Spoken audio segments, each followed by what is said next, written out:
Just want to let you guys know about the Photo Banter YouTube channel. I've been uploading the video version of the podcast up there, so if you want to watch the video, as well as I've been making some other short form video content on there, and I'm going to continue keep uploading more stuff. So if you're not subscribed, if you could just go over to the Photo Banter YouTube channel and hit subscribe, it'd be much appreciated. Just kind of help support the channel and keep it growing. So let's go over to the Photo Banter YouTube channel, and like I said, I'm going to keep uploading more videos and some more projects I'm working on. But thanks so much. Before we get into today's podcast, I wanted to tell you guys about PicDrop. PicDrop is an image transfer tool I've been using personally for over 5 years now. It's how I send all my photos to my clients, and I can create custom galleries online, which I can access on my laptop, mobile phone, on the go, where I can download files. It's just a really intuitive platform that was actually designed by photographers with photographers in mind. So they really understand what photographers need when they're delivering photos to clients. And they're constantly updating the platform with new tools and things you can use to just kind of streamline your workflow and make it easier when sending your photos to clients. They have a cool new scribble tool.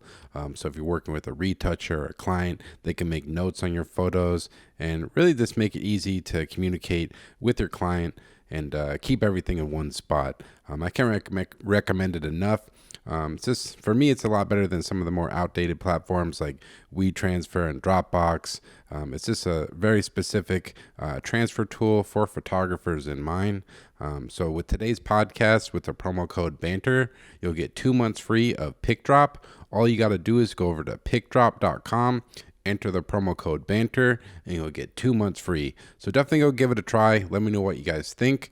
And without further ado, we'll get into today's episode. Welcome back to the Photo Banter podcast. I'm your host, Alex Gagne, and on today's episode, I welcome on photographer Matt Sharkey.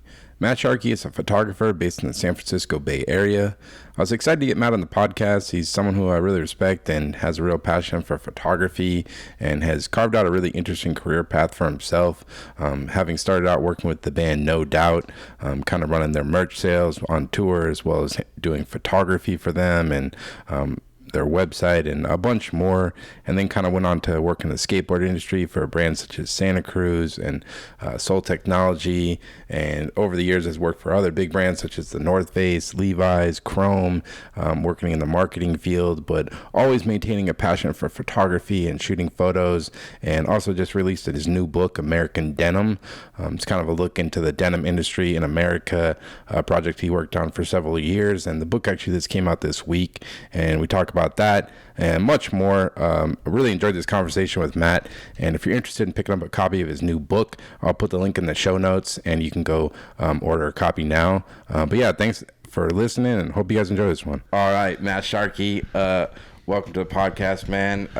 It's excited to have you, dude. You're in my hometown of Boston. Yeah. How's it going, dude? So good, Alex. Thanks for having me, man. I've been listening to this since day one on you, so I'm honored to be on. Yeah, man, I was excited. You're definitely one of my biggest supporters. You always help me out and stuff, so I really appreciate it. Oh, yeah. But yeah, man, excited. We're going to talk about a lot of stuff. You got a new book out, American Denim, which I think it's actually, next week, the 28th? Yeah, 28th. It came quick. All of a sudden, after, starting this project in 2017, to get to the finish line feels good. Yeah, so it's exciting. I'll put the link. People can buy it and whatnot. But I guess to go back, man, how did you initially get into photography? So start for me was really in family. So my grandfather was a professional photographer. He shot a lot for the Army Air Force in World War II. And when he came back from World War II, he opened a camera shop with my grandma, and they had a photo studio on the back, full sold camera and supplies out front. He ended up publishing 2 books, both on narrow gauge railway. So he was a big railroad head. What's narrow gauge rail? So narrow gauge is like a more narrower track. Okay. And so it's a certain type of rail car that goes on those. And they were predominantly through the Southwest and up through the Pacific Northwest. So it became kind of a hobby for him. He ended up later in life getting into sales and working in other stuff, but he always held on to photography. And so he and I were able to even take a road trip when I was 18, 19 across the Southwest. But my intro to photography was really through my mother, who quite honestly could have and should have been a professional photographer as well. So that was, her dad was the photographer. So she first put a Minolta in my hands around 1986. And then in 6th grade, I took a college course in the summertime. It was called College for Kids. And you basically took an entire semester for Photo 101, like 6th grade summer. And so that was like my first real intro to like getting in the dark room and really, you know, owning the whole thing, soup to nuts on developing, processing, and printing. So that's cool, yeah, because looking at your Instagram, you have all these amazing like family photos, because you can see the photos. And I think when I was at your studio a couple months ago in California, you have these like amazing photos of like, I think it's like your grandfather, and he has got, I don't know if you're shooting like Rolleiflex or like twin lens. Your mom had one. Yep. So it was always this kind of in the family, people that's had cameras. Yeah. No, for sure. And now I'm even seeing it, you know, both my sons have played with it a bit, but my niece, like, her career is kicking off. Like she started shooting, she goes to University of Hawaii, and she started shooting friends like out on the beach and like in bathing suits and with jewelry. And then now she's got day rates. Damn. Her website gets 1 million unique visitors a month, and she turns 21 next week. So dude, like, it's still going she's strong. smart, man. Looking back, I should have gone to Hawaii for college. Yeah, right. That's cool, man. Like, what kind of stuff did your mom like photographing? She was always very much, she would like compose things in an incredibly artistic way of everyday life. So she liked to just view and watch people. And like, I would say her photography is very much like observant and documentary, but in a way that you always felt like you were traveling when you looked at her photos. Like it was, and honestly, some of her photography that I love the most is when she was traveling just by herself, and she would just bring a camera and she would get very anonymous photos of strangers as they travel, and composed in really beautiful ways. Yeah, there's a really cool photo on your Instagram, and I'll try to pull it into the edit. But it's like in San Francisco, and she's like shooting up a hill. It's like black and white. She's got a like twin lens. So I did that. She was photographing her dad, and he had an obsession with cable cars. So, and San Francisco was like his favorite city in the world. He traveled all over the world, but he loved San Francisco. And so when I just went back for my mom for her birthday a couple years ago and recreated that photo with my niece as her. That's the same setting. That's cool, man. Yeah. And do you still have like all the archives of like your grandfather's photos and everything? Yeah. So I'm holding on to some incredible stuff. One of which that I'm working on a book right now. But my grandfather, when he and my grandmother first owned that photo studio and photo camera store, my grandma would work the front desk, and my grandfather would be in the back and shooting boudoir photos. So like he was shooting nudes in the 40s and early 50s when like next to no one was doing it. Yeah. And I have all of those negatives. I have all the model release forms, and then I have a couple sections of prints that he did, a series where it was like looking through a keyhole, like, and he ended up just like fabricating that. And so I have all of those. So I've been working on putting that together. And then I also have his negatives that he handed over the bulk of his negatives to the Army in World War II, but he held on to like 30 or 40 of them, and I have all of those too. So like aerial shots, like some stuff from the ground.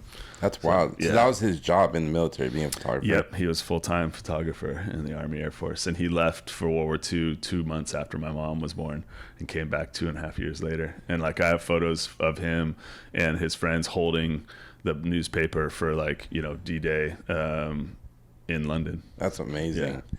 And is that kind of how you learned this, like the basics of photography, like just like, you know, f-stops and all of this stuff? Yeah, I think initially I learned that from my mom, like on a low level, but then really that College for Kids course was like where it really started to sink in.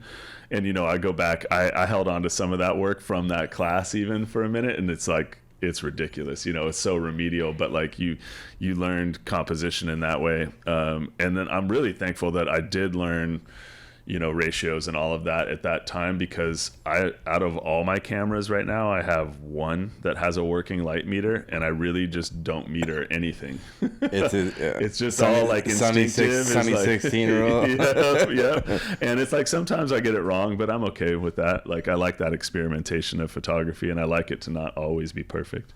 Yeah, you're very like a photography purist. I feel like you love film and all that. Do you feel like that's just because you saw your grandfather and mother like shooting film? I mean, to be honest, like part of it is just that like I'm a bit of a dinosaur and I didn't push myself to learn, new techniques, new processes. And so part of it is just being lazy, that like I didn't pick up. I still to this day don't know how to use Photoshop at all. Like I know how to like manipulate things very simply, like but I don't know at all like how to use layers or anything like that. And I did shoot digitally for about 8 years, and I really fell out of love with photography at the end of that time period.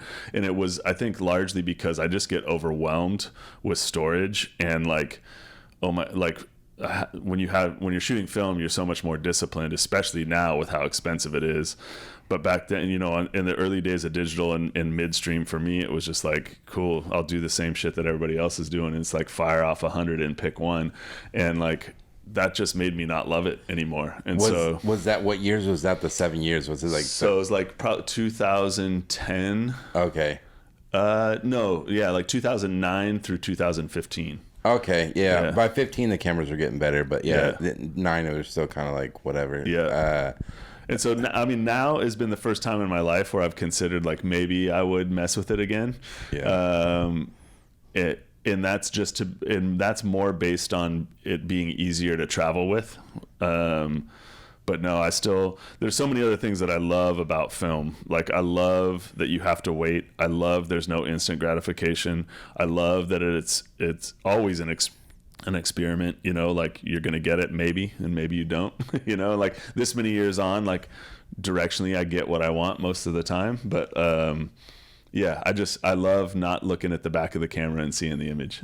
No, definitely. We'll talk about it, but there's one post on your Instagram. You photographed, No Doubt, early on in when they were starting out, but then they were at Coachella 2 years ago, and the post is so funny because I know you're a film purist, and you're like explaining like I had to shoot digital because it was like this thing, and there was you could tell there's like this almost like sense of guilt. It felt like serious, like going down to shoot that, like I was like I'm shooting this whole thing in film. Yeah. Like I was committed on that, and then all of a sudden I started seeing the size of the stage, and I was like, oh man, and this is a one shot, like I can't risk it. And so then thankfully James Joyner, a friend of mine who's the tour photographer for Modest Mouse, I was like, yo, what should I be shooting with this? He's like, dude, here's the equipment you need, like go ahead and bring film as a backup, but there's no way you'll cover that ground. And he was right. See, I almost would have been more nervous because if I have my normal way of working and then I switch it up, I feel like that's when you fuck up. Yeah, like, no, it's true. But the way that I tested myself out is I took all that equipment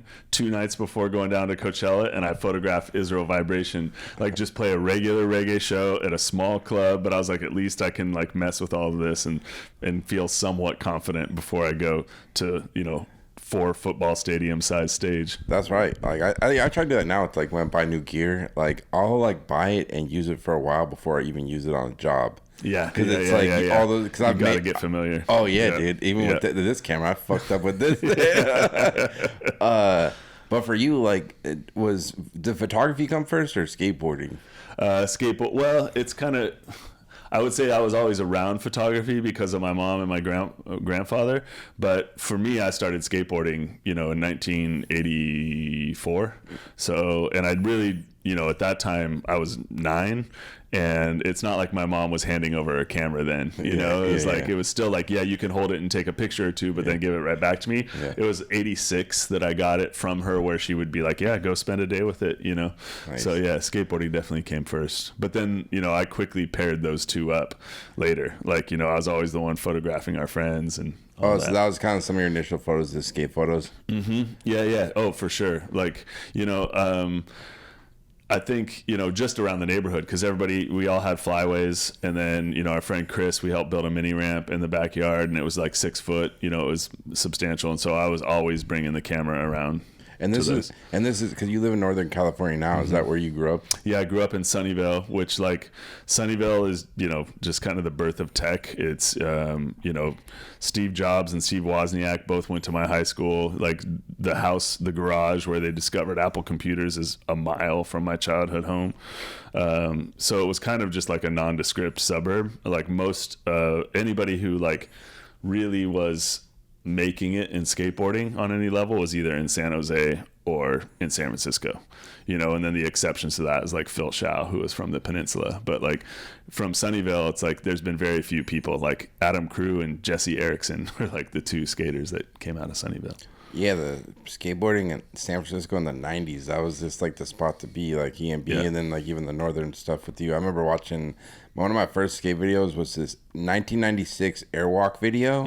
It's like a 30-minute video, and they skate those like those cement parks where it's just like the the one that like Phil Shao and all those guys skated. And I remember just looking up to that. It was like Not a Zip and all these guys. Santa Rosa Park, it was huge. I mean, we used to drive to Santa Rosa Park from Sunnyvale just because of how good it was when it came out. And that's like a 2-hour drive. It's not like it's right down the street, but that became like the epicenter for such a critical time in skateboarding. Like, 94, 95, 96, that park was like the epicenter of Northern California. And then Greer in Palo Alto as well.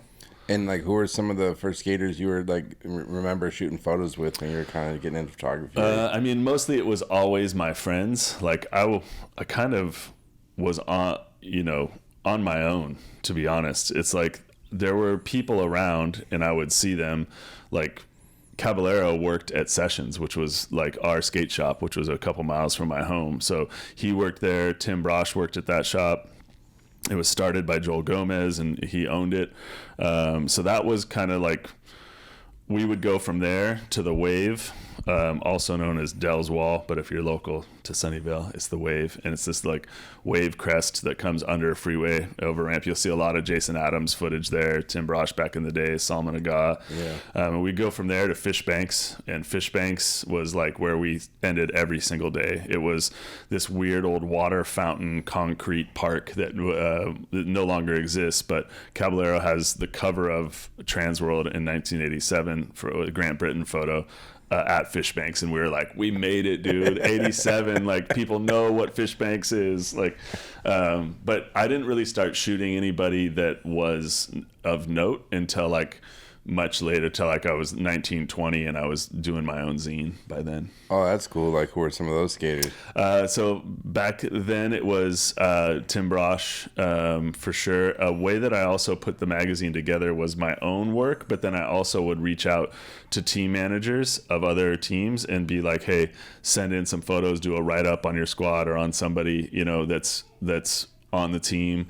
So I kind of like teetered this like half industry, half editorial, and then I was also just like trying to find local people who were like on the come up that like needed some shine. And like, what was the name of your zine? Thank You.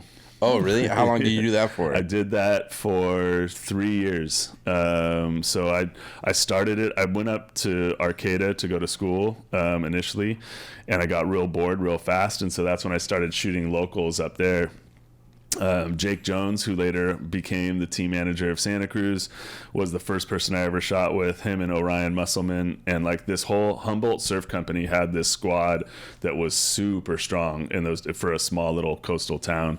So I started shooting everybody up there. Then I moved back to the Bay, and this is, let's see, I started it in '94 and ran it through '96, and then and it went from like saddle staple Xerox, to actually getting glossy black and white printed.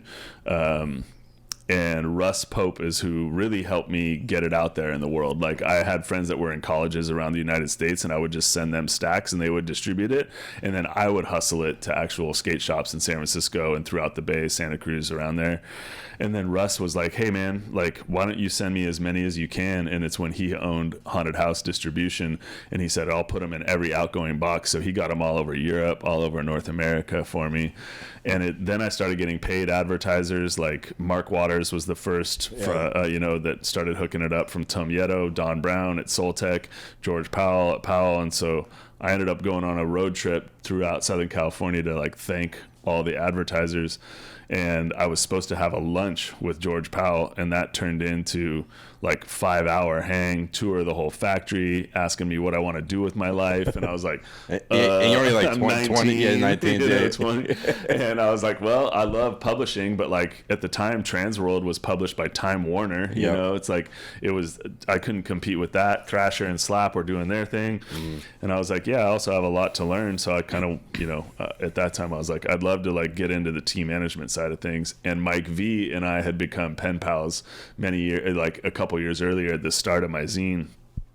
And he was the one that kind of got in George's ear. And I didn't know this at the time, but he was team manager, team captain, and still pro on the team. And he was like, let's hire this dude as team manager. And so George asked me to go home and like send my resume in. I was like, my resume? I'm like, I was a paper boy. Then I taught hockey lessons. Then I worked in a video rental store. There's my resume, but here's what I've done on my own with this zine. And he's like, yeah, still send me your resume. So I faxed it to him in 96. Fax. For the kids listening, they don't know what the fuck that is. Look that up on Google. And I didn't hear anything from him. And then ASR trade show came and went. And I was like, they must have found somebody else. And like 7:00 at night, I'm in my studio editing the new issue. And he called up and he was like, hey, you want to be team manager, marketing manager? Start in 3 weeks. Move to Santa Barbara for Powell. Wow. So that's kind of how I transitioned from doing my own zine to like more of a marketing career in skateboarding. But I kept shooting too. That's incredible. Yeah, because you've had like a pretty interesting. I was like going through your like LinkedIn, like looking at, like I knew you worked in skateboarding and other stuff too, but you've had like a wild ass career, man. And because you didn't like go to school for like marketing or business or anything. No, I didn't finish an undergrad, let alone an MBA. Yeah. I've always been curious. Yeah. I'm a very curious person. I love humanity and I love like what holds people's interest.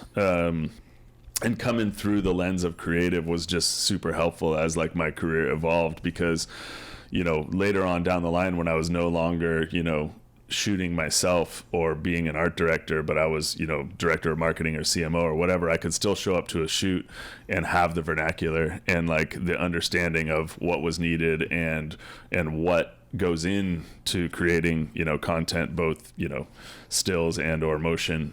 So that was always helpful to come in from the creative side into brand. And so for me, it was always just like industry was less important and it was more like what the product is or what the service is. And it's always been things that I've been personally interested in or that I back, myself. But yeah, it also, in the early days of that career, photography played a critical part because I worked for some smaller brands, and especially in skateboarding, it wasn't like in those years you did not have an in-house photographer. You were lucky if you had an in-house videographer.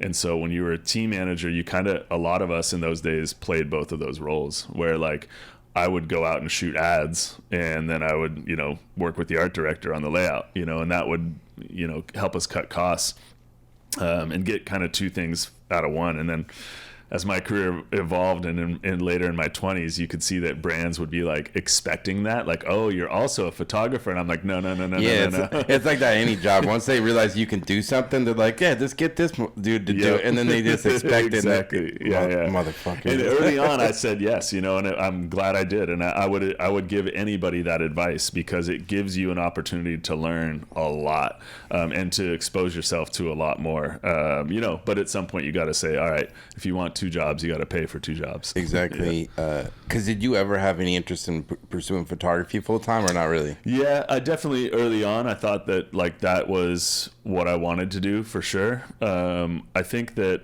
like everybody else, like that comes up from your teen years with it, in your mind, you're like, I'm going to be the next Ansel Adams. I'm going to be the next Wino Grand. And then now you're shooting bar mitzvahs and weddings, and it's like, there's nothing against that, but you came into it through an artistic lens and then you get into this commercial piece of it. And part of me was like, I still want to pursue this, but then also, had a young family and I was like, I got to feed 4 mouths. Like, and if I can't get something full time on that, it's, I got to think of a different path. And then later on, even when I started to like, after I got into a marketing career further on, I was like, maybe I'll pause, maybe I'll go back to photography. And then when digital happened, it killed everything. Cause I know people I had a friend that was working in, fashion photography in New York who was getting $25,000 day rates.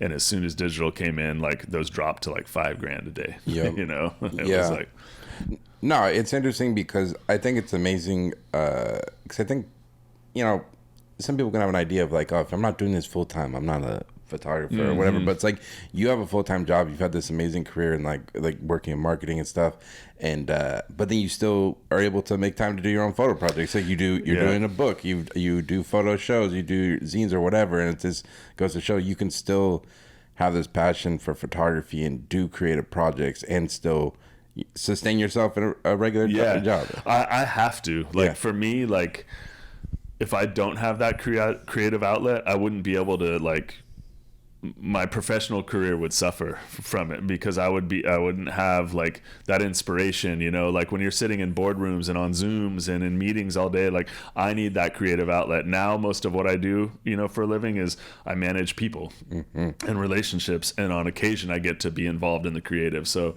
for myself, that being so important, like I've always had to keep shooting, the beauty is it's like, it's my hobby, you know what I mean? That I can also turn into something commercial when and if I choose to.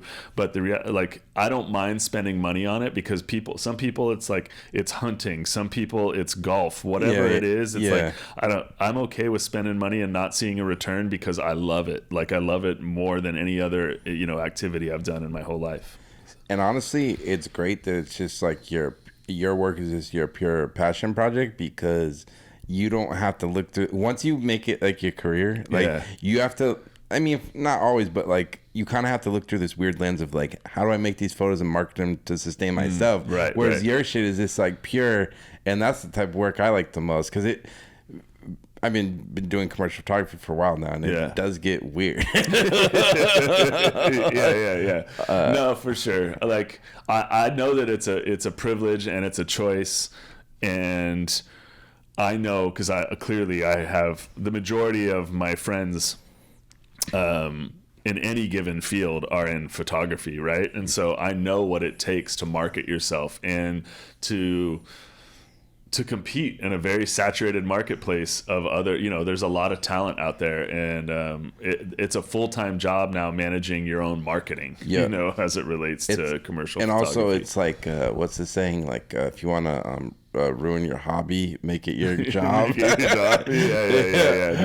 for sure. I know that, like, that's a big part of why I still love it. And you know, there's no question about that. And then rediscovering that I wanted to just shoot analog again, starting in like 2016. That was the other thing that saved it for me. That's sick. And to go back, like you kind of, early days you were shooting the band No Doubt, which everyone knows. You think you started working with them in like 1998, right? How did you connect with them, and like how did you start photographing No Doubt? It's I hope stories like this can still exist today, but I get a little skeptical, because the world is just so different with social media and how easy it is to reach out or connect or DM somebody. But that whole relationship started, No Doubt opened for Pato Banton in Palo Alto, California at the Edge nightclub. And this was in 92. And I didn't know who they were at all. Because they're like SoCal. Yeah. This was their first show outside of Southern California.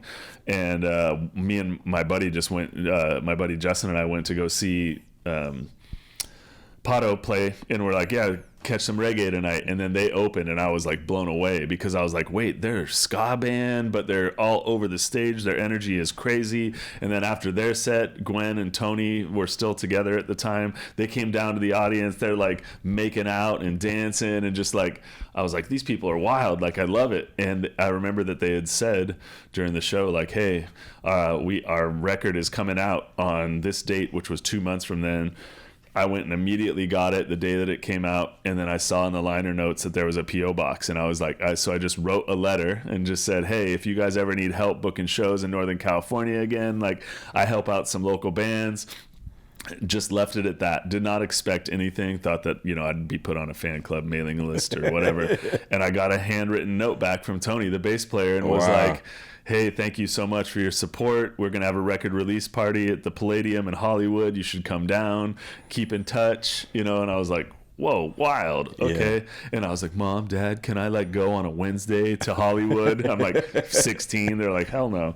And so we kept in touch, and then they came back up again and played Santa Cruz. and at the Catalyst, and it was billed as an all ages show. And so my friend Justin and I again drove over there to catch that show, and then it turned out they were like, nope, it's 18 and up. And I was like, what? And so Tony heard that. He happened to be near the front of the venue, and he came out and he's like, yo, meet around back in an hour. And there was like 6 or 7 of us that had all shown up, and he brought us all in. He's like, all right, here's the deal, you can be on the side of the stage, you can't go out into the crowd. And so that was the first night that like I ended up meeting the rest of the band. And so we just became pen pals for years, sending postcards. And then I said, hey, look, you know, I want to put you guys in my zine once I started my zine in 94. Because at this point, did they even have like a record deal or anything? They had a record deal with Interscope, but they had not broken yet. Like 96 was the year that like it started getting huge traction for Tragic Kingdom, which was the second album that came out. So Tony said, you know, yeah, we're actually going to be on this tour. It's the first of its kind. We're going to be up in the Bay. You should come out and photograph us and meet us then. And it was the very first year of the Vans Warped Tour. And, wow. And so I was like, here's some funny context though. So my brother and I weren't like, when we were growing up in high school, like college age, we like animosity, you know, typical brother shit. By the time he got into college, it was like, he's my hero. And like, but we didn't do much together in those years. And he was like, yo, I got us tickets for a Blues Traveler show in San Francisco. And it turned out, then Tony hits me up and he's like, yo, this Warped Tour show. And it was on the same night. So I told Tony, I can't make it, but I'll send another friend. I'll send 2 friends. One of them will interview you. One's going to photograph you. And me and my brother just went to Blues Traveler, and I didn't go to that show at all. Damn. But then we kept in touch through that, and at this point after Powell, I ended up going to work for a travel guide company as like head of PR and publicity for them, and that company got bought, and it was going to relocate back to the Bay, and I was from the Bay, and I was like, I don't want to live in the Bay again right now. And so I set up 2 interviews. I thought I wanted to start working in the music industry, so I set up one interview at Interscope Records, and I set up one interview at another record label, and I fly down to LA. In that first interview, it's with the CMO of Interscope, like top, and he's like, hey, you know, what experience do you have with music? And it was all very, you know, I was in a couple bands in high school, I booked shows, this and that. And I said, but, you know, I've really kept in touch with the guys in No Doubt over the years and watching their career. And so I think he called bullshit on that. And after the meeting was over, I'm driving to my next interview. So this is a few years since like the early, like the first, So this is now this is 98. So they're blowing up. They're blowing up. Yeah. And I got my Motorola brick phone as I'm driving from that one gray interview one. from that to the next interview, and my phone rings, and it's Tony, and he's like, hey, heard you're in town. And I was like, whoa, how do you know that? This is long before social media or anything like that. He's like, well, you were just at Interscope, and like they called to see if like I actually knew you. And I was like, oh, no way. And they're like, so listen, we're in the studio right now recording, like come by and have dinner with us tonight. And so I came by there, and they were like, look, if you want to get a job at a record label, like we'll help you get a job at a label, but we need a full-time employee to manage our fan club, to do our publicity, to do our photography for behind the scenes. Like, you're like, you hell want that yeah, job? that sounds actually way cooler. Yeah. So I literally moved down 2 weeks later, and then had that job for a while. With that, yeah, because you were like, you're handling like the merch and like going on tour with them. Yep. And were you still shooting a lot of photos of them? Like obviously you have photos on your website and stuff, but how did you kind of balance that? Yeah, so they had, you know, when they launched their website, it's early days of the internet. So it was like 98, 99 when we're doing that, and there was an entire section of the website called Shark's Eye View, and so every week I would update that section with behind the scenes photography. So I was always shooting like in the studio, personal stuff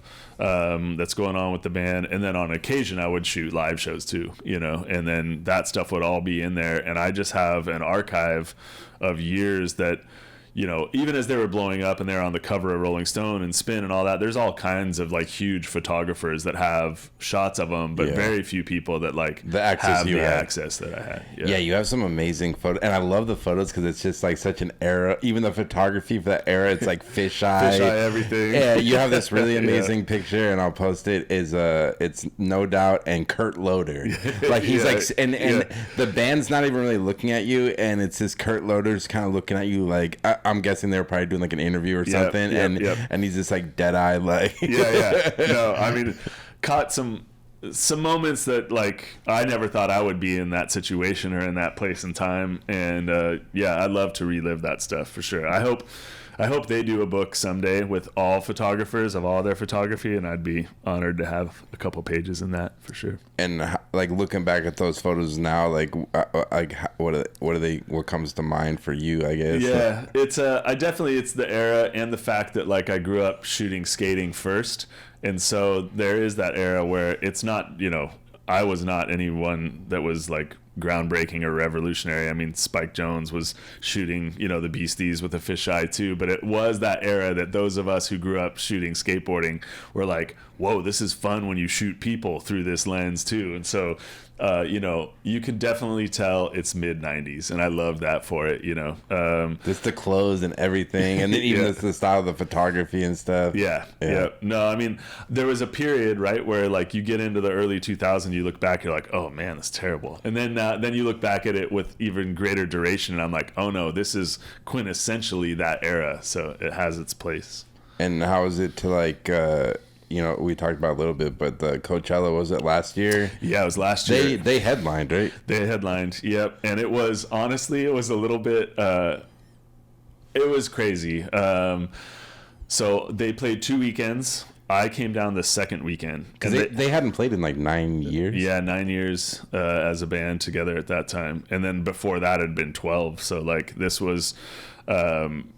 I didn't go down that first weekend. So there was a lead photographer who's a famous, music photographer, and then a very close friend of theirs, which is Steve, who's an amazing fashion photographer. He shot as well. And when I went down, I saw in my head, I was just going to be, it's Matt Sharkey doing what I do artistically, and I was just going to have this backup archive.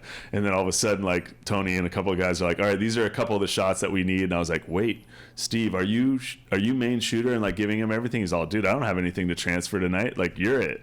And I was like, oh, what? And so I thought that they needed everything like right after the show. And they had this compound behind the stage, and then they invited everybody like for their 30-year, plus history to this after party. And I never came outside of the production trailer to the party. Like Akko and Atiba are there. So many friends are there from so many generations. And I never got to see a single person. I came out of the production trailer at 1:30 in the morning, and nobody was there. No security, no nothing. It was just me by myself. And I was like, wait, I guess I didn't need to do all this tonight. Fuck, yeah. So I missed the whole party, but yeah, it was all good. No, the photo was great. And I guess for you, besides like your mother and like your grandfather, were there any photographers that kind of influenced you and kind of inspired you early on? Yeah, definitely early on. It's, it's very much, the Northern California story of Ansel Adams and Edward Weston, Brett Weston, like early days, like it was landscapes and stuff like that. I think as soon as I like became aware more in my early 20s of people like Winogran and people that, get labeled as street photographers, but really in my eyes, they're just documentary, style photographers, that started playing a huge impact in me probably in my later 20s into early 30s. There was such an experimentation age in my 20s that like music photography was playing a part in that, but then also I got obsessed. I think I shot cross-process everything for like 3 years because I'd seen one person doing it in skateboarding, so there was definitely that era now where I was like, God damn, like could you have just not taken one normal photo? But it went also from like black and white exclusively to then now color, and I think that to this day, like Winogran's probably my number one. I love for me now, and probably has been for the last 10 years, I like a very direct, flat on perspective. So I want the viewer to see an image as if they're standing there looking straight at it. So I don't use any crazy angles. I don't like, I've been using Kodak Portra 400 almost exclusively on stuff like that for now, 15 years. So there's very much an aesthetic that I want to use in my photography, but I also don't get like overly concerned with medium and the snobby side of what people can go down these roads on cameras and gear and shit. You don't even have a fucking meter, man. Exactly. I definitely do not. To me, it's about the image. How you got it means less to me. And that's even like, I love other photographers that shoot digitally. I'm not an analog snob where I'm like, no, it's got to be analog or nothing. Like, that's what I like to shoot. But when I look at other people's photography, like, it's about the image. It's not about the tool, that you used or the film stock or digital or what have you. Yeah, it's just the final image. Yeah, it's the final No image. one gives a crap what you shot. Yep. No, we can geek out on that all day, like, as we want to, but like the general population, if it moves you emotionally, it did its job. Were there any like photographers like locally in like the Bay Area or anything? 100%. Like for me in skating, like I would have not ever, well, I can't say I wouldn't have ever, but I would not have evolved how I did, and I would not have had the tools of the trade if it wasn't for Jai Tanju, him, Grant, Lance Dahlgart, and Pete Thompson. Like those four were the four that were like, oh, you have questions? Like, I'll answer them for you. Here's the kind of gear. Like, it was Jai and Pete that were like, yeah, Sunpack 544s. This is what you need for off-camera flashes. And whoever was shooting Nikon versus Canon and all of those eras, like those guys definitely set me up and were very free with their knowledge. And really, Jai probably became one of the most inspirational people and remains being one of the most inspirational people to me today. 100% me too. Because I grew up like as a kid in like high school and middle school, and he was doing his film Por Vida. I've had him on. People can listen to it. Yeah. And it was just like he just started this thing where you can just mail in a print and you get a print back. Yep. And for me, obviously it was just fun, but it just showed like if you just have an idea and you can do it. And he like just built this community around the world, like and everything. It's just like it just shows if you have an idea and people are thirsty to like be a part of something cool like that. Yep. And I still get like every other month I get something. I go to my mailbox and it's like some shit. Still like, get one. And I gotta I need to reciprocate. I've been thinking of something to send to him, but like he's just like on it. No, like, he's on it. He never stops. The creativity never stops. He created galleries in San Jose when he probably didn't have the means to. Just because he wanted to lift others up and be able to share other people's art and photography. And he's also just like the most humble individual you'll ever meet. And what he's done personally in photography is incredible. And continues to be incredible because his output is just never ending. But he also is okay flying under the radar, and doesn't need all of these accolades and validation from the outside world to for him to feel that his creative is important. Yeah, it's just pure, like you can tell he just loves photography, and I feel like a lot of people are just like, what can I get? Whereas he's like the opposite. It's like, what can I give? Yeah, that's it. 100%. That's it. Yeah. And then you ended up you worked at Soul Technologies, which was, anybody listen, Soul Technologies was the distribution for S Footwear, Emerica, and Etnies back in the day. I don't think they're not around anymore, right? Like, so they just sold to Nidecker Corporation snowboard brand that's European based a year ago. So they still exist, but in those days they also 32 snowboard boots and Altamont apparel, which Justin Regan and that whole crew started as well. That was really kind of an offshoot of the whole America squad. Yeah, you were I think I saw you worked there from like 05 to 08, which was kind of like, that was a great time to be there. There's a lot of cool shit going on. Oh man, to be at the company, it was like on top of the world, like sales meetings in Paris and the Bahamas and like, all of that. I inherited the S brand literally right after Costin left. So it's a pretty challenging time to have that brand. Damn. Because it's like, being at the Bulls when Jordan's gone. one, you know. Yeah. And everybody, there's all kinds of pressure around, you know, Europe still wants it to be this, and we're like, well, you can't, we built the whole thing, you know, around this guy, you know, like, yeah, early it's on. never really, I feel like after Manic Mahdi and that, like that one team they had where it was Yeah. like Oh. it kind of just, I don't know, it just never, like, it was cool, but it just kind of never like got back to with that. It just had that moment. Yeah. No, I mean, it was also like, it was so on top of the world then, and that squad during Manic Mahdi was nuts. I mean, good Lord. Yeah. So, you know, I think replicating that was never going to happen again. I think that you just had to be okay with the evolution, but you know, there were some challenges for sure, but it was a great time to be there. Like the time I was there with Scuba Steve, you know, as TM and filmer, we really worked a lot with Joe Castrucci and like did a bunch of stuff with Habitat at the time, because we had like a lot of the guys on that squad. So what we were, you know, trying to help it be in its version 3.0, I think was pretty interesting, but it didn't get enough time to skateboarding brands, they ebb and flow. Yep.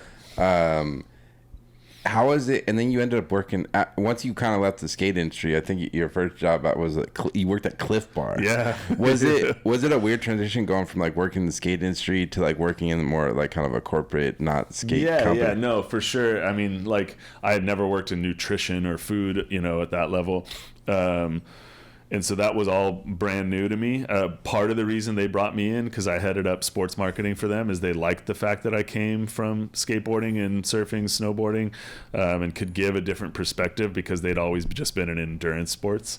But yeah, it was definitely a change. And it's also a time period where like Clif Bar went from 200 million in sales, you know, and after I left, all the way up to $1 billion. So it was this crazy. That's right. cycle. Sharkey put. I will not take the credit for that growth. But it was not, you know, like coming from skateboarding where your team is maybe like 10 deep, and then you flow other people. There was 1,800 athletes that were sponsored by Clif Bar. Yeah. You know, and so it was just like the scale of magnitude was way different. Yeah, and do you feel like, because like I said, you worked at a lot of cool, you worked at the North Face, you worked like Levi's, Chrome, a lot of cool different brands. Like, do you feel like anything you learned from like working in skateboarding that's kind of helped you with like? Oh man, like yeah, I mean honestly, the creative output from skateboarding and the skateboarding community, and just being around it, let alone if it's the industry or not. Like think of that like Beautiful Losers era. And everything that touched, you know, from then on out. I mean, look, like Spike Jonze came from skateboarding, you know, and like he's now a major motion picture director and still a co-owner of Girl Chocolate, you know, etc. So there is this like, and I just had this conversation. So while I've been out here, you know, I met up with some friends at New Balance yesterday, and it's like Tom Henshaw is the head of lifestyle and entertainment at New Balance. He and I worked at Soltech together. Seamus Deegan is the VP of marketing at Puma, and he was at Birdhouse, you know, like back in the day. So like there's all of these people now that are in senior marketing roles in footwear and apparel predominantly, and other lifestyle, that all came from skateboarding. So it's like I think that skateboarding was so ahead creatively that it really gave fresh perspectives to brands that had never thought in dimensions or in certain ways about how to approach, you know, creativity in general, but also how it relates to like consumer marketing. So, and I would imagine like working at skate brands, you have to be way more scrappy than like a big corporate company. Like I worked at Hasbro out of college, and it's just so slow. Like, because there's so many people in the mix, and to get anything done, it has to go through 87 channels, and it's got to be 27 meetings. So, like, whereas I'm sure when you worked at like Santa Cruz or Skate Brand, it's just like, all right, we got this idea, we're gonna execute. Oh yeah, and that's all it was. You have the idea, you get one approval, and you're off. You know. Also, all of us did multiple jobs, because teams at that time, it wasn't what it's become in terms of like. It's so much more widely accepted. It's in the Olympics. Like people know it everywhere. You can buy gear everywhere. It's like back in those days, it was like everybody was fighting for, a piece of it. And so we all like, I shot photos, I art directed, I team managed, I tour managed, like all of those things had to be part of the job at those times. Yeah. That's awesome. And, but to that point actually that you just made, So here's a great example. I was the team manager at Santa Cruz Skateboards, and after that I was the team manager at Consolidated Skateboards. At Santa Cruz, we had our own van with movie screens in it. When we went on tour, like everybody, it was like maybe you shared a bed like with one other dude, but like it would be like 2 people only to a hotel room. We had plenty of hotel rooms. Consolidated, like we had a jalopy van that may break down every other day. We had enough money to get a hotel 1 night a week on tour. So the other 6 nights, we were sleeping in skate parks or on the beach, or you got to go meet people in a bar and be like, yo, can we crash at your house? And when I look back at the memories that I have of Santa Cruz versus the memories that I have of Consolidated, it's not even close. Like I love the people at Santa Cruz, but like you're like, oh, I don't remember it because it's like we're all in comfortable hotels every night. Whereas like, oh my God, dude, like we're in Eugene, Oregon with Consolidated, and the van pulls up and we go in because I have dropped off all the old guys at a bar and I've said, you have 3 hours to find us a place to stay tonight, while I took all the young dudes out and we went skating and got clips. And we come back and the guys are just wasted at the bar with nobody. And I'm like, great, you got us nothing. So we go to 7-Eleven to get like some snacks before we're going to go sleep in the skate park. And I get in, and the guy working at the desk, he's like, is that Alan Peterson and Carmen Toshev in the van? I was like, yeah. He's like, oh my God. And I was like, oh, you skate? And he's all, yeah. He's all, those dudes are my favorite. I was like, you got a house? And he's like, yeah, I get off in like 45 minutes. He's all, you can follow me there. This is why you're TM, bro. This is why you're TM. And he comes out 45 minutes. He's like, all right, I'll be right back. And he goes around back and he has a chopper bike. And he's like, yeah, follow me to my house. It's about a mile. I'm like, wait, you're going to ride this chopper bike while we follow you in a van?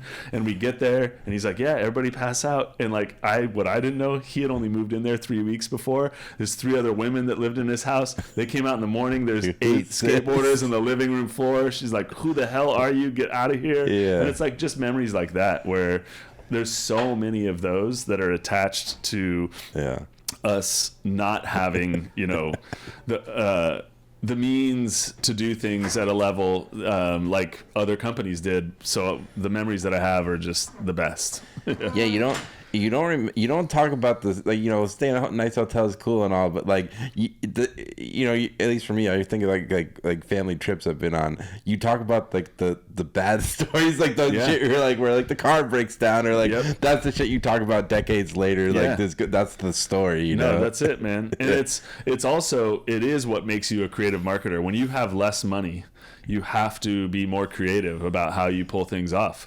And so I've used that approach even as I go and I worked for Levi's, or I've worked for the North Face. It's like, just because you have money doesn't mean that you're going to creatively think about the right thing to do in this scenario. And then Levi's was its own gift. I mean, that was building their whole skateboarding program was one of the most important things I've ever been involved in skateboarding in my life. Like at first, like I knew I was going to get, you're a sellout, you're going to work for like this huge, multinational brand. I feel like that's kind of gone away from skateboarding now, like the sellout thing. I think because the footwear side of things, like it definitely has. But at the time, 2015, when we were looking to build that, it was still there. But then I went to them and I said, look, if you're trying to do the same thing as Nike, where you're just going to get this A team, I don't think it's your brand and it'll work. And they're like, no, that's not what we want to do. We want to spend, 80% of our marketing on building skate parks in underserved communities around the world. Wow. And I was like, hell yeah, I can get behind that. So that isn't because the program lasted like 10 years, I think, about that. And I remember like Joey Pepper, I think he was on the Levi's train. You guys would go like to like Africa and like all over the world and build skate parks for people, and that was it. So like if you wanted to be on the squad, it was like it didn't matter. It wasn't just about how good you were as a skateboarder. You had to pick up a shovel and like empty bags of concrete and like work with the local community, and like that was there's such a philanthropic give back part of Levi's as a brand, and has been for 150 years, that was their version of skateboarding. And I backed it. That's amazing. Like what was their idea? Like it wasn't like, hey, we're gonna do this and like sell jeans. It was like, why did they want to do that? Yeah, because you think it doesn't, like jeans and building skate parks just don't seem like, where's the connect? Well, it was the way that we pulled those parallels in was we knew that everybody had been wearing Levi's to skate in for years. Like, Levi's hadn't marketed to skateboarding ever, but like, you look back in Tommy G, since he was 14 years old in San Francisco, is wearing Levi's, you know, to skate in. And so they were always part of the culture, but they weren't ever being marketed to. And so by this time around, they were like, well, we can actually reinforce the jeans and we can make them for skateboarding.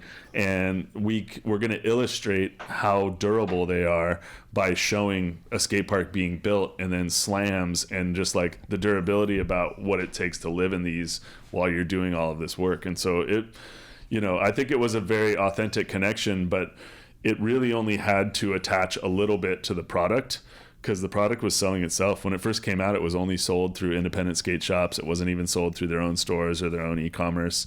And so we went from like 20 stores a year to 100 stores a year, and it was like very much dedicated just. So the skate jeans were different than the jeans you'd get at like Macy's or whatever. Yeah. Okay. It was more of like a premium. Yeah. Yeah, that's incredible. Is that kind of the inspiration to your book, American Denim? No, that's a good segue, Alex. You know, I've always had a curiosity around, you know, American manufacturing and textiles in particular. My wife and our sons and I all owned a menswear store in Petaluma for a couple years called Bleacher Critic, and it was predominantly made in USA brands. So we had New Balance made in USA, we had PF Flyers made in USA, and then we also had brands like Carhartt Work in Progress, Pendleton, etc. But that was and Tellison was the denim brand that we carried exclusively in our store. And I had also gone out to Cone Mills White Oak plant in Greensboro, North Carolina, which is what the book revolves around, when I was at Chrome, because we were making jeans there with Dyneema in them for motorcycle riding. And so I got to see the factory firsthand, and I'd been loosely on projects with Levi's, and Levi's 70% of Levi's had been made in this factory, you know, globally up until the early 1970s. 70%? 70% of Holy their jeans. shit. Yeah. It's 1 million square feet. It basically started with a handshake deal between Levi's and Cone Mills in the early 1900s. And when we had our store, I had caught wind, because I was more connected at that point to people that worked in textiles and other brands, and they said, hey, we just heard that Cone Mills is going to shut down White Oak. And like, they had been in operation, you know, for 114 years. And because I had worked with the executives there on the Chrome project, I reached out right away and I said, hey, look, your story in this mill is like way too important to American history in general, and certainly to American textiles, to not be told and not be captured. If I fly myself out there and pay my own way, like, can I come out and photograph while the factory is still running? And they hit me back and said, yeah, what would you do with the photos? And I said, I'd like to make a book, but I don't know if I'd have enough. So I just have to come out and shoot and see how it goes. And they said, okay, we'll get back to you. And then it was like 3.5 weeks, 4 weeks later. Then they made the public announcement that, yes, we're going to be closing down at the end of the year, because I had heard it before the announcement. And they hit me back then and said, hey, look, ever since the public announcement, you know, there's intense interest in this. And so we've had too many inbound requests. We're now asking everybody who wants to come out and photograph it to submit a proposal. And we're going to choose one local photographer and one non-local photographer. And I thought, well, shit, I'm not going to get this, because I'm a nobody in photography. You know, like, I just don't have the history that would predicate being awarded that bid. But I put together a proposal anyways, and strangely enough, I was the one that was selected. And so I went out in 2017 for the very last month that they were in production, got to photograph one guy there who'd worked there for 61 years, and he was still on the line working like, I'll be here forever. And even though he knew the next day was his last day. And then I came back out. So that was his 1 day of shooting. That was 2 days of shooting. Yeah. And then I found out who bought the property, and I wrote him and I said, hey, can I come back out and photograph it empty? And I spent 4 days, 3.5 days shooting it empty, because it's 1 million square feet with all of the buildings. Yeah. And on that trip, I connected that guy with a friend who I had met on a trip earlier, Evan, who owns Hudson Hill, which was a store like mine in Greensboro, and he's deeply connected to American Textiles. I connected them, and he convinced the new owner to keep part of it and let him start weaving denim there. So that's the third chapter of the book. So it goes from last week of production empty, and then now weaving denim there again. So and going into it, you didn't know that what was going to be. Had no idea. Yeah. So this is again just a total pure personal project where I was like, I know I need to do this. I have no idea what I'm ever going to do with the images, but then it just, now it's 8 years in the making of this. That's like every one of my personal projects. Like I spent like $3,000 going out to Kansas to shoot guys riding bikes, and I don't have any plan for anything. I just felt compelled to do it. Dude, that's exactly every project I've ever taken on, and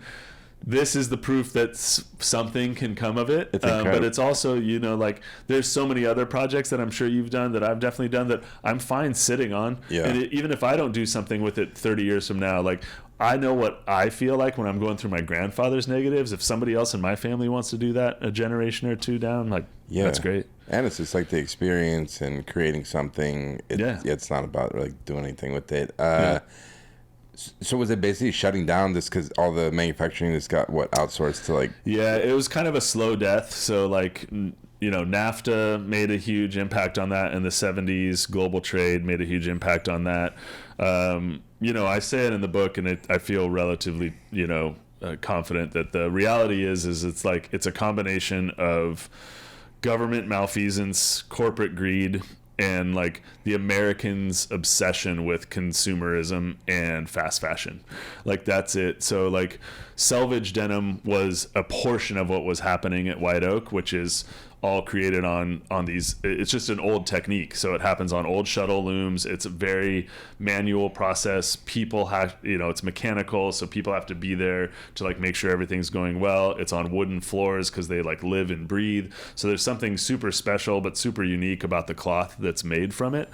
I don't know where that. No, that's all right. Your question was and where my brain fart went.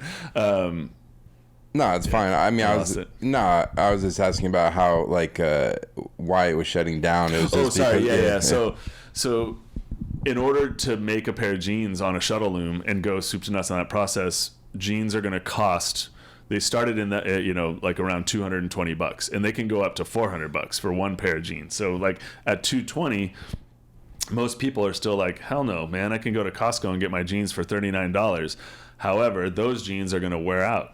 Yeah, so fast. Yeah, that's the problem with all that cheap. I never buy crap at like Old Navy and those cheap stores like Primark or like H&M. It's not meant to last. You buy it, you wash it once, and then it doesn't fit anymore, and it just falls apart, and it's just junk. And so the problem is the way that consumerism it works now is like, you're meant to buy something every season. Yep. That's why there's new colors and there's new styles and there's new graphic prints, etc.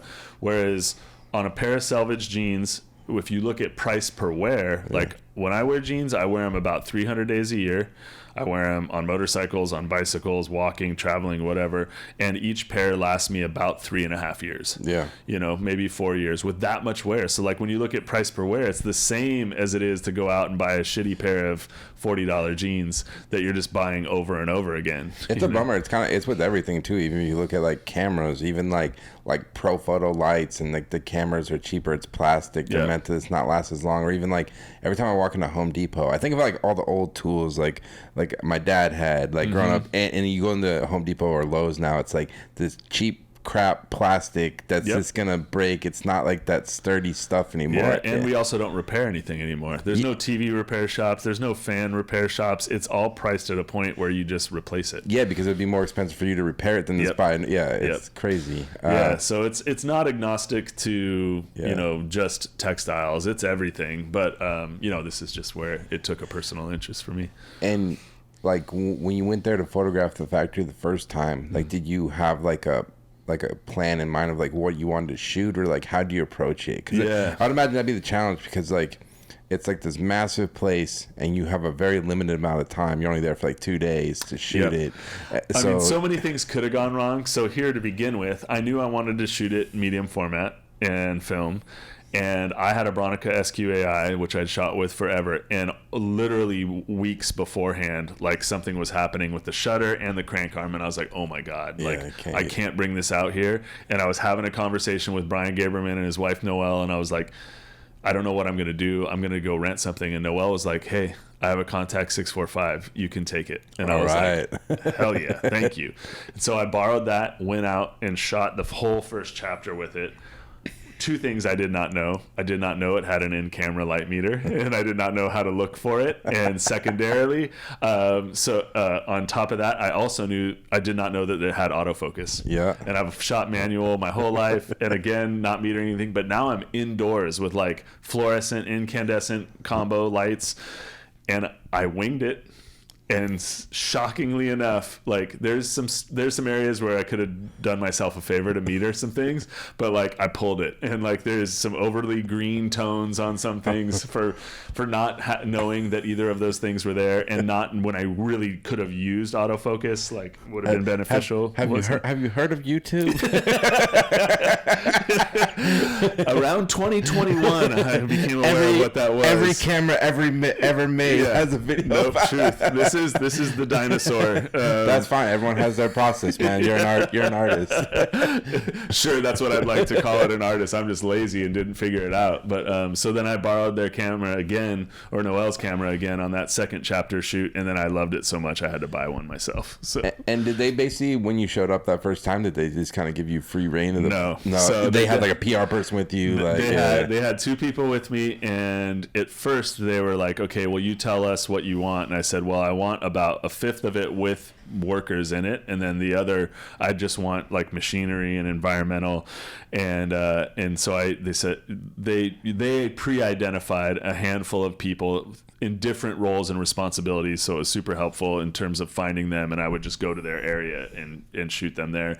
But it was not free reign. It was I was escorted, throughout the process in the factory, but they were gracious, and like I think out of everything I ever asked for, there was probably only one or two things that are like, well, we'd rather you not shoot that. And I was like, okay. Yeah. But then obviously I had free reign. When I went back the second time, like the new owner of the property is just like, here's a key, bring it back to me in 4 days. Because at that point it was just empty. It was completely empty. But the machines were still there? All there. Yeah. And what was his plan? He's taking it over to... So his whole, business model is they go in and buy old buildings, and they pull the materials apart one at a time very carefully to be resold and repurposed. Oh, like pipes and upcycle shit? Everything. So this guy did very well in that he bought the property for a fraction of what it would go for anywhere else, and he extracted all the copper, all the steel beams, all the wood floors in areas, all the bricks. I think he tripled his investment from dismantling all those pieces. That's a businessman right there. Seriously. Yep. And now the third part is now it's being used again, right? Yep. So it's weaving now. So back when White Oak was in full operation under Cone, they had their own water rights and water treatment facility. So you could do everything from warping, weaving, dyeing, everything on site. So you could soup to nuts make denim there, a denim cloth. Now they're just weaving. So they have two of the shuttle looms and they're weaving cloth there again, and then they have to do all cotton sourcing and dyeing and everything else. So that's places. Like a third owner now. So it's like, so now it's still the second owner owns the property. And then he worked with my friend Evan to hold on to basically two areas. And now the White Oak Legacy Foundation is a 501(c) nonprofit, and that oversees that. Proximity Denim is the company that's weaving, and they're for profit. Yeah. But they also, through the nonprofit, they do Denim 101 teaching classes there, and Wrangler and Lee are headquartered like in Greensboro as well. So a lot of their employees will come through and take those Denim 101 classes so that people understand like how denim is woven on shuttle looms. I guess in the process, it's really interesting project because I guess from the first time you went to shoot to the third iteration, like how long was that process?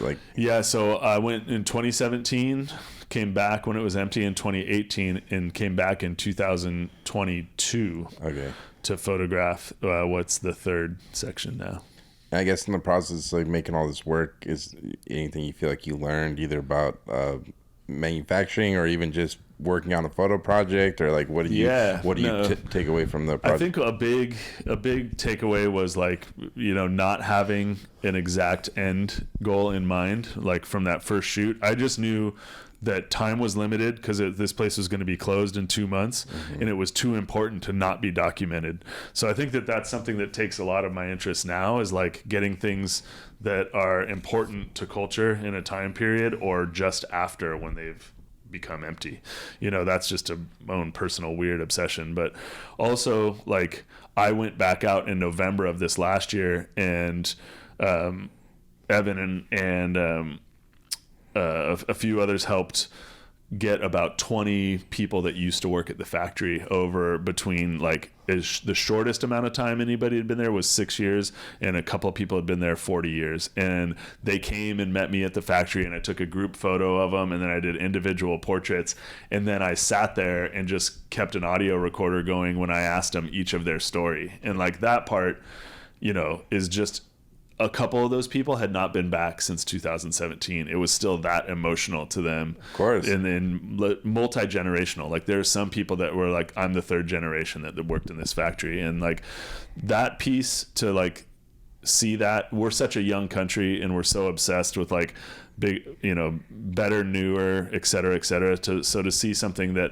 had such history and the people that were connected to it, like the human connection on that was, the biggest takeaway for sure. No, it's amazing. And it's kind of hearing, like, even your other stuff you worked on, it's just like, it's just a reminder to like just get out in the world and poke around, like send that email or like whatever, reach out. It's like how you start working with No Doubt, or like working on this project. It's like, if you just had the idea, reach out, you'd be surprised like what you can do. No, it's true. I think that like, insatiate curiosity and just nobody ever telling me that isn't possible is like, okay, well then I'm gonna go knock on the door and see what happens. And I guess now, like, looking at the book, looking at the work, like, are you happy with how the book came out, or like, how do you feel about it? No, I'm really thankful to Schiffer for like, to seeing the value in the book. The editor I worked with, his wife actually works in textiles, and so I think it was personal to him as well. And Pete Schiffer's second generation publisher behind it, and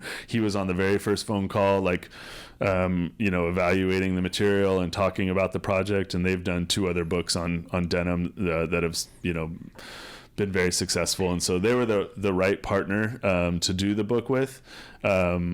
And it feels kind of surreal. Like, I just got this in the mail, you know, a couple weeks ago, and it's the only copy that I have because the book comes out in another week. But to see it in its finished form was like, whoa. The real you did, man. That's a real book. Yeah. That's awesome, man. But I guess what's next for you, man? Anything photo wise you're hoping to work on? Or I got a few ideas. I definitely want to do something with my grandfather's negatives. I got something, you know, that I want to get in the works that we'll have to talk about off camera, because we know a mutual individual in this direction I want to go with another project. And really, I just keep shooting for myself. Like, I shoot a ton of live music, and I do nothing with it. You know, like, I give it to the artists, but I'm also sitting on such an archive of that now that someday I'll do something with it. That's cool. And for people listening, they can pre-order it now? Yeah. So they can pre-order for the next week, and then it comes out on the 28th. Yeah, so about a week. But thanks, Matt. No, thank you, Alex. Really stoked to have this conversation with you. Appreciate it. Cool, man. So there you have it. That was the Matt Sharkey episode. Just want to thank Matt so much for taking the time to come on the podcast. It's a real pleasure talking to him about his journey with photography and everything he's done in the marketing field, and his new book, American Denim, which is available now. If you're interested in picking up a copy, I'll put the link in the show notes, and you can or go to his website at mattsharkeyphoto.com, and you can follow him at Matt Sharkey Photo on Instagram. And I hope you guys enjoyed that episode. And as I mentioned at the beginning of the podcast, with today's episode, if you enter the promo code BANTER, you'll get 2 months free of the pick drop image transfer tool. All you got to do is go over to pickdrop.com, enter the promo code BANTER, and you'll get 2 months free. And also, if you want to watch the video version of the podcast, all you got to do is go over to the YouTube channel, The Photo Banter, and hit subscribe. It'd be much appreciated. I'm going to be posting more videos and other stuff I'm working on up there. But as always, thanks so much for listening, and take care.